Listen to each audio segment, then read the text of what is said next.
ஒரு இளைஞன் ஒரு பாட்டிக்கிட்ட தினம் போய் 1 கிலோ ஆப்பிள் வாங்குவாரு.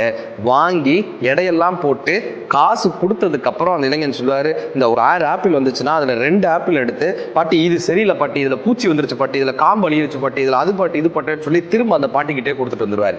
இது தினம் நடக்குது. இப்ப இந்த இளைஞனுடைய மனைவி கேட்கிறாங்க, எங்க தினம் இத்தனை ஆப்பிள் வாங்கி 2 ஆப்பிள் அந்த பாட்டிட்ட கொடுத்துட்டு வந்துடுறீங்களே, ஏன் அவங்களை காயப்படுத்துறீங்க? இது சரியில்லை அது சரியில்லைன்னு சொல்லி திரும்ப கொடுக்குறீங்களே, ஏன் அவங்களை காயப்படுத்துறீங்க? இவர் சொல்றாரு, அப்படி இல்லை, அவங்க வயசானவங்க, அவங்க தான் உடம்ப பார்த்துக்க மாட்டாங்க, தனக்கான ஒரு 2 பழம் எடுத்து சாப்பிட மாட்டாங்க, நஷ்டமாயிடுமேன்னு நினைப்பாங்க.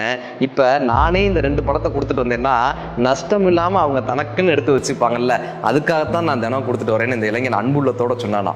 இப்ப இந்த பாட்டிக்கு கடைக்கு பக்கத்துல பூ வியாபாரம் பண்றவங்க இந்த பாட்டிகிட்ட கேட்கறாங்க, தினம் அந்த பையன் 2 ஆப்பிள் உன்கிட்ட கொடுத்துட்டு போறானே, என்ன காரணம்? இவங்க சிரிச்சுக்கிட்டே சொல்றாங்க, என் மேல அக்கறைப்பட்டு எனக்கு தெரியாதுன்னு நினைச்சா 2 ஆப்பிள் என்கிட்ட கொடுத்துட்டு போறான்.